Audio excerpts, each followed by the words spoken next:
नमस्कार दोस्तों, स्वागत है आपका हमारे चैनल पर। चाचा जी, आप गांव से कब पधारी?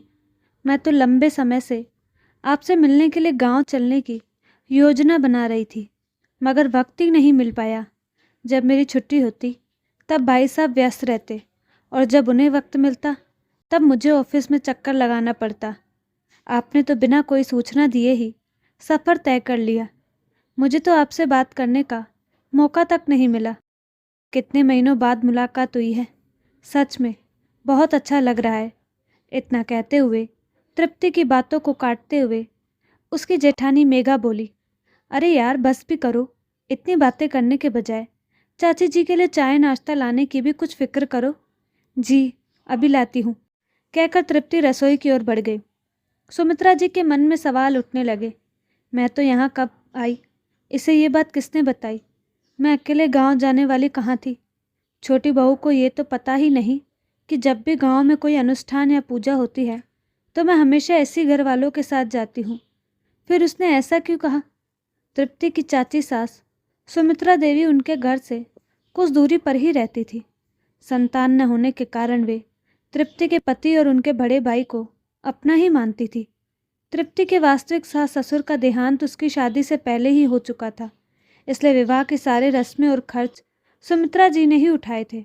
इसी वजह से तृप्ति उन्हें अपनी माँ जैसा सम्मान देती थी और उनके माता पिता भी उन्हें समधी का दर्जा देते थे।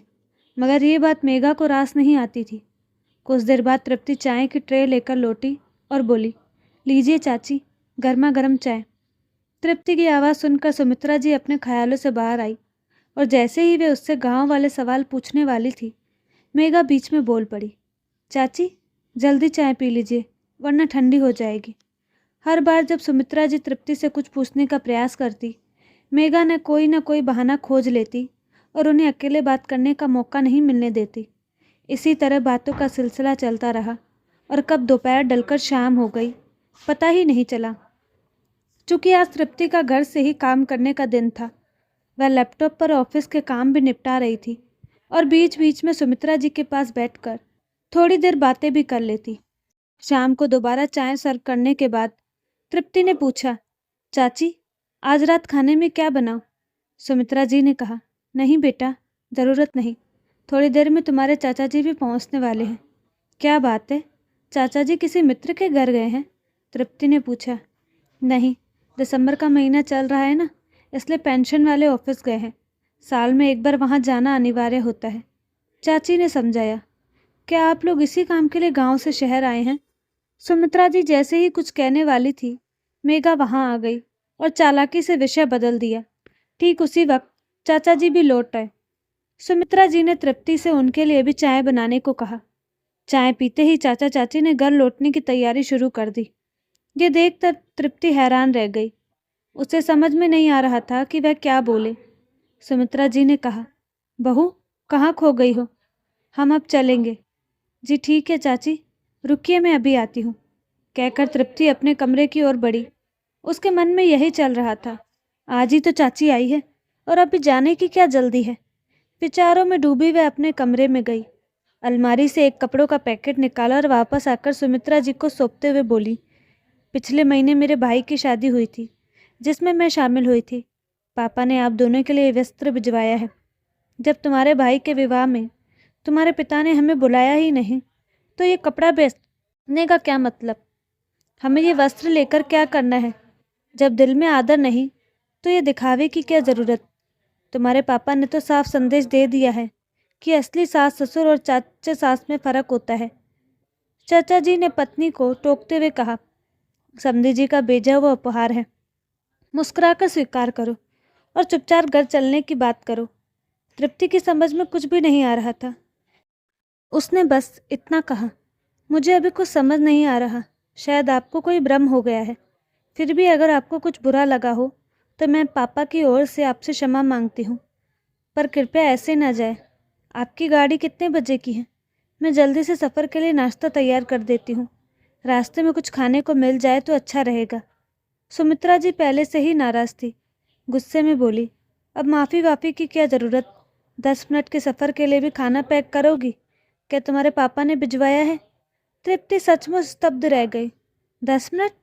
उनका गांव तो यहाँ से कम 12 से 14 घंटे की दूरी पर है। चाची 10 मिनट क्यों कह रही है? शायद गुस्से में उन्हें भ्रम हो रहा था। वो ज़्यादा सोच भी नहीं पा रही थी क्योंकि ऑफिस से लगातार कॉल्स आ रहे थे। उसने कहा, चाची मुझे अपनी बात रखने के लिए थोड़ा वक्त दीजिए, मैं फ़ोन अटेंड करके आती हूँ। ऑफिस का काम निपटाते ही मैं आपसे विस्तार से बात करूँगी। इतना कहकर वो कॉल रिसीव करने चली गई। तृप्ति के जाते ही मेघा बोली, चाची उसे काफ़ी वक्त लगेगा। वो हमेशा ऐसे ही कहती है, पर ऑफिस की कॉल बीच में काट कर नहीं आ सकती और जब भी फ़ोन आता है तो वह घंटों बातें करती है। आप लोग चल दीजिए, वरना आपकी रखवाली करने वाली नौकरानी वापस लौट जाएगी। बातचीत बाद में भी हो सकती है, मैं तृप्ति को बता दूंगी कि आप जल्दी में थी। सुमित्रा जी को भी अंदर से कुछ गड़बड़ महसूस हो रहा था। उन्होंने तय किया कि बात को सुलझाए बिना जाना ठीक नहीं रहेगा, इसलिए बोली, रहने दो बड़ी बहू, मैं नौकरानी को फ़ोन करके मना कर देती हूँ। आज मैं तुम्हारे घर से ही खाना खाकर जाऊंगी। मेघा समझ गई कि आज उसका झूठ खुलने वाला है और उसकी चाल बेनकाब होने वाली है, पर अब वो चाहकर भी उसे नहीं रोक सकती थी। चाचा जी ने भी टोका, चलो इन बातों में क्यों पड़ना, जो बीत गया उसे भूल जाना ही अच्छा है। पर सुमित्रा जी अड़ी रही, नहीं, कोई ना कोई बात है जो मुझे जाननी ही होगी। आपके साथ खाना खाने का मौका मिलेगा, ये तो अच्छी बात है। मेघा ने बचने की आखिरी कोशिश करते हुए कहा, मैं तो बस इसलिए कह रही थी कि रात हो जाने पर चाचा जी को ड्राइविंग में तकलीफ ना हो। घर है कितनी दूर, अगर परेशानी होगी तो बेटों में से कोई छोड़ देगा। सुमित्रा जी के ये कहते ही मेघा का चेहरा उतर गया। अब चाची को उस पर गहरा संदेह होने लगा। पिछले 6 महीनों से मेघा लगातार उनके पास जा रही थी और सुमित्रा जी को तृप्ति के घर आने का मौका ही नहीं दे रही थी। उसी के बहकावे में आकर सुमित्रा जी के मन में तृप्ति के खिलाफ नफरत कर गई थी। मेघा ने ही बताया था कि तृप्ति के भाई की शादी हो रही है, मगर निमंत्रण केवल तृप्ति और देवर को ही मिला है। हर बार जब वह चाची के घर जाती, तृप्ति के खिलाफ कुछ न कुछ कह जाती। इस तरह सुमित्रा जी के मन में तृप्ति के प्रति कड़वाहट भर गई थी। पर आज तृप्ति को सामने देखकर उन्हें लगता तो नहीं कि ये मेरे बारे में कुछ बुरा सोचती होगी, मगर 6 महीनों से जमा हुआ मैल इतनी आसानी से नहीं धुलता। इसलिए गुस्से में उन्होंने तृप्ति और उसके पिता के बारे में कठोर शब्द कह दिए थे। अब उन्होंने ठान लिया था, नहीं, आज दोनों को साथ बैठाकर सच सामने लाऊंगी, वरना दोनों बहुओं के बीच और दरार पड़ जाएगी। उन्हें क्या पता था कि ये बहुओं की आपसी दूरी नहीं, बल्कि तृप्ति को उनसे अलग करने की एक सुनियोजित चाल थी। सुमित्रा जी नहीं चाहती थी कि मेघा को तृप्ति के सामने शर्मिंदा होना पड़े, इसलिए उन्होंने सीधे पूछा, तुम्हारे दिमाग में क्या चल रहा है? छोटी बहू से तुम्हें क्या दिक्कत है? तुम मेरे सामने उसकी शिकायतें क्यों करती हो? तुम चाहती क्या हो? देखो, अब बहाने नहीं चलेंगे। मुझे सब कुछ स्पष्ट हो चुका है, इसलिए तुम्हारी ही भलाई है कि सच बोल दो। अब मेघा को लगा कि सच उगल देना ही बेहतर है। उसने कहा, तृप्ति और उसके मायके वाले आप दोनों को बहुत सम्मान देते थे। मुझे डर था कि कहीं आप अपनी सारी जायदाद देवर के नाम न कर दे। इसी बहस से मैंने आपके और तृप्ति के बीच दूरी बनानी शुरू की। मैंने उसे बताया कि चाचा चाची अब गांव में ही बस गए हैं। उसके फ़ोन से मैंने आपका और चाचा जी का नंबर हटा दिया ताकि आपसे संपर्क टूट जाए, शक ना हो, इसलिए मैंने किसी और का नंबर आपके नाम से सेव कर दिया।